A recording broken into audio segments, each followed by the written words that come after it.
नमः ओं विष्णुपदाय कृष्णपृष्ठाय भूतले श्रीमते भक्तिवेदांत स्वामीति नामिने।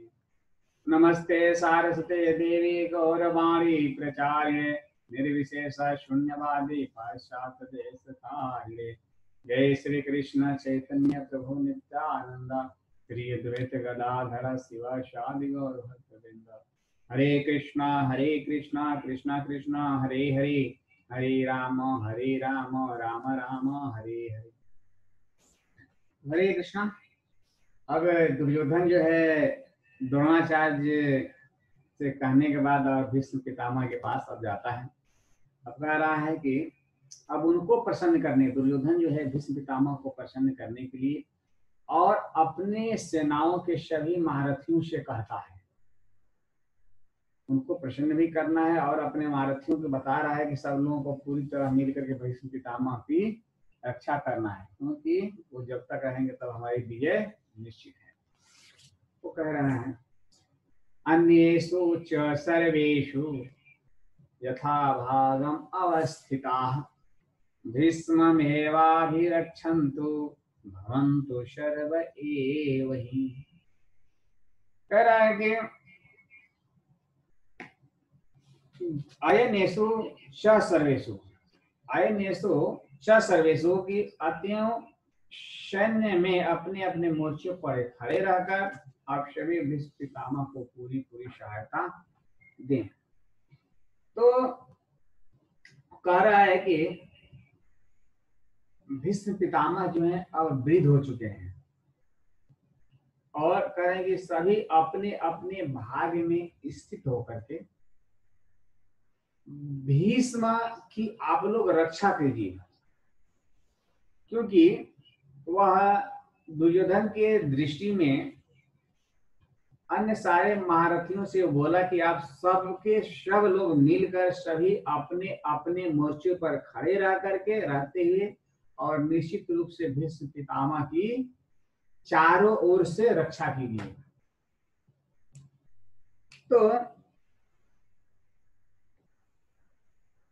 कह रहा है कि भीष्म पितामह जो हैं अब वृद्ध हो चुके हैं और प्रत्येक सैनिकों को चाहिए कि वो चारों ओर से उनके सुरक्षा के लिए विशेष ध्यान दें, क्योंकि अगर इस चक्रव्यूह इस व्यूह को अगर तोड़ेगा तो उसमें क्या है कि शिखंडी जो है अगर इसमें प्रवेश कर जाएगा तो भीष्म पितामह जो है शिखंडी पर वार नहीं करेंगे, क्योंकि वह पूर्व जन्म में स्त्री था और शंकर की कृपा से वह वरदान प्राप्त करके भीष्म के मारने के लिए कि वह किसी भी समय अगर इस में कूद जाएगा तो भीष्म पितामह युद्ध नहीं करेंगे, इसके लिए उनकी रक्षा करना जरूरी है। तो दूसरी ओर से वह कह रहा है कि अगर शिखंडी जो है वह पिछले जन्म में स्त्री था और पीछे वह पुरुष बना था और शिखंडी से युद्ध न करने के लिए भीष्म पितामह ने प्रतिज्ञा भी कर चुके हैं। तो और एक चीज उनको ध्यान में आ रहा है कि जिस तरह से द्रौपदी जब असहाय अवस्था में भरी सभा में जब नग्न किया जा रहा था तो उस समय भीष्म पितामह से सहायता मांगी थी, भीख मांगी थी, लेकिन इन दोनों सेनापतियों ने, द्रोणाचार्य और भीष्म पितामह, ये दोनों सेनापतियों ने उसके लिए स्नेही थी, लेकिन वो लोग कुछ भी नहीं किया था, उसकी कोई बात को वो लोग सुने नहीं थे और कह रहे हैं कि वह उसी समय उसको त्याग देंगे जिस तरह से धूर्त कीड़ा के समय पे किए थे। तो कितना भी याचना की थी फिर भी भीष्म पितामह ने उनकी एक बात को वो नहीं सुने थे। उसी चीज को इंगित कर रहा है और कह रहा है कि भीष्म के मारने के लिए जो है शिखंडी जो है शंकर से वरदान प्राप्त किया था और जिससे अगर भीष्म पितामह अगर रक्षित रहेंगे तो सबको मार देंगे और हमारी विजय जो है वह निश्चित रूप से रहेगी। तो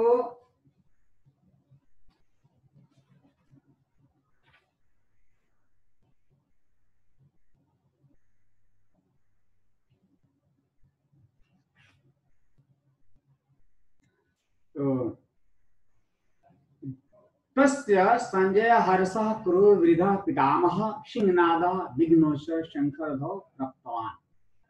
यानी कि जब द्रोणाचार्य के पास दुर्योधन गया तो द्रोणाचार्य कुछ नहीं बोले, तो उनकी मानसिक को उत्साह उसको लगा कि कुछ भंग हो गया।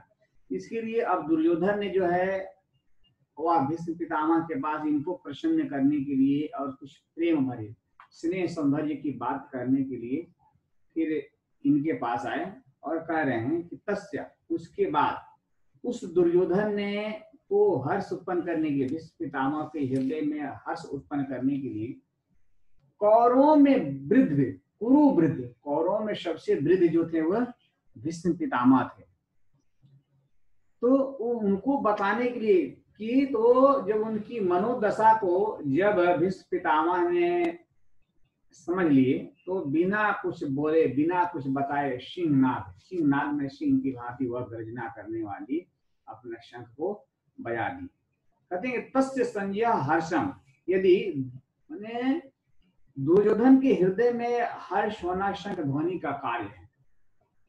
शंख ध्वनि का कारण इसके लिए है कि शंख ध्वनि का वर्णन कब किया जाता है, जब मन में कुछ हर्ष होता है तो हम लोग शंख बजाते हैं। तो उसी मनोदशा को भीष्म पितामह ने उसको प्रसन्न करने के लिए वो अपना बिना कुछ कहे वो क्या किए, शंख बजा दिए। कारण ऐसा है कि भीष्म पितामह के शंख वादन के से दुर्योधन के हृदय में हर्ष उत्पन्न हो जाए। जो भीष्म जी के इस प्रभाव के लिए आगे संजय बता रहे हैं कि कुरु वंशियों की दृष्टि में भीष्म पितामह भी अधिक वृद्ध वाल्मीकि थे, जो कि शंतनु के छोटे भाई थे। तथापि कुरुवंशियों में जितने बड़े बुढ़े और सब भीष्म जी धर्म और ईश्वर की विशेषता से जानने वाले हैं। ज्ञान वृद्ध होने के कारण भीष्म जी ने को कुरुवृद्ध कहा गया है। कुरुवृद्ध जो ज्ञान है, एक तो ये सातों जो वसु हैं उसमें से एक हैं, 8वीं वसु, जो अपने उसके बारे में हम लोग कथा बाद में श्रवण करेंगे। तो कहेंगे भीष्म जी का त्याग का इतना प्रभाव था कि कनक कामनी को त्याग दी, उन्होंने राज्य स्वीकार नहीं किए। उसने क्या किया, बाल ब्रह्मचारी कर लिया। भीष्म जी अस्त्र शस्त्र के चलाने में बड़े निपुण थे और शास्त्रों के ही बड़े जानकार थे। इन दोनों गुणों के होने के कारण बहुत बड़ा एक प्रभाव था। भीष्म पितामह के गुरु जो हैं परशुराम हैं, परशुराम पर भी भारी पड़ने वाले भीष्म पितामह हैं। और जब भीष्म पितामह सरसैया पर सोए हुए थे तो भगवान श्री कृष्ण ने धर्मराज से कहा कि आपको धर्म के विषय में अगर कोई शंका हो तो जाकर के भीष्म पितामह से पूछिए, क्योंकि यह सूर्य अब अस्त होने जा रहा है। यानी कहने का मतलब कि शास्त्र का जो सूर्य है अस्तांचल को जा रहा है, अस्त होने को जा रहा है। इसके लिए जिस शास्त्र का प्रभाव जो है वह दूसरे लोगों पर पड़ सके। काव्य शास्त्रे विनोदेने काले गच्छति धीमता। तो इस दुर्योधन की चालाकी यह थी क्योंकि द्रोणाचार्य ने कुछ उत्तर नहीं दिया और भीष्म पितामह भी चुप रह गए और वो क्या किए, अपना चालाकी से बचपना दिखाना चाह रहा था।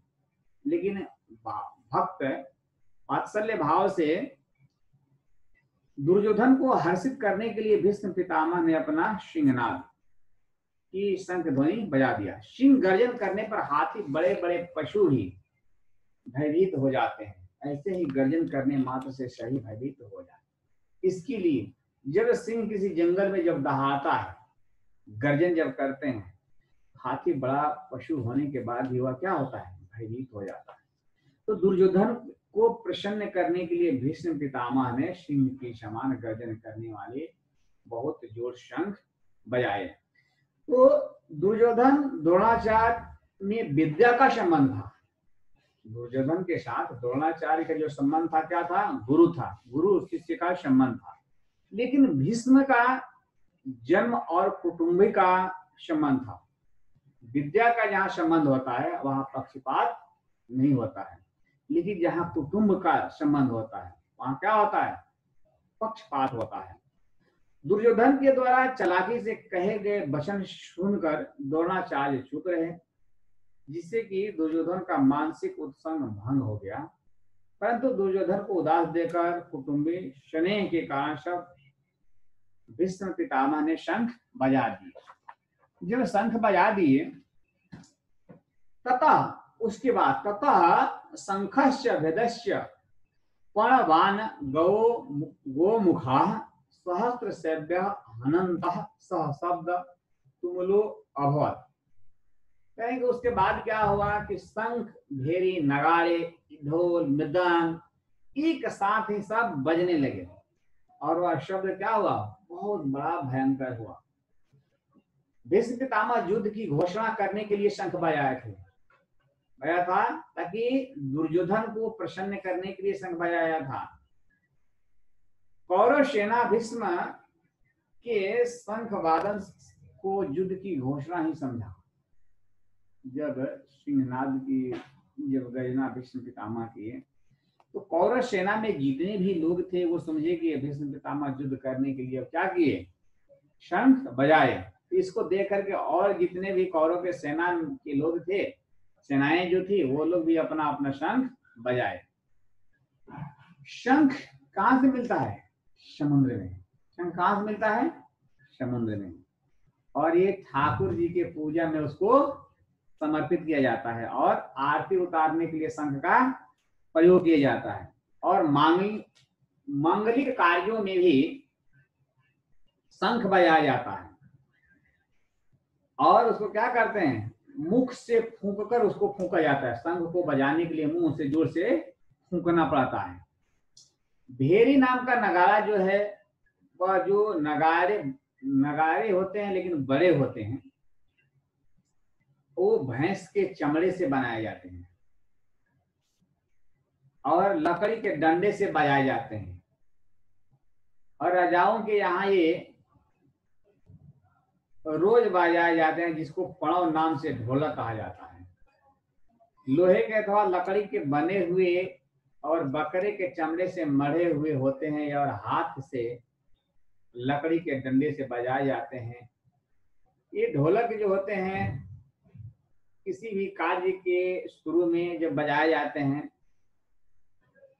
वो मुखा आकार में सांप की तरह होते हैं और इसका मुख गाय की तरह होता है। इसको फूंक करके आवाज दिए जाते हैं।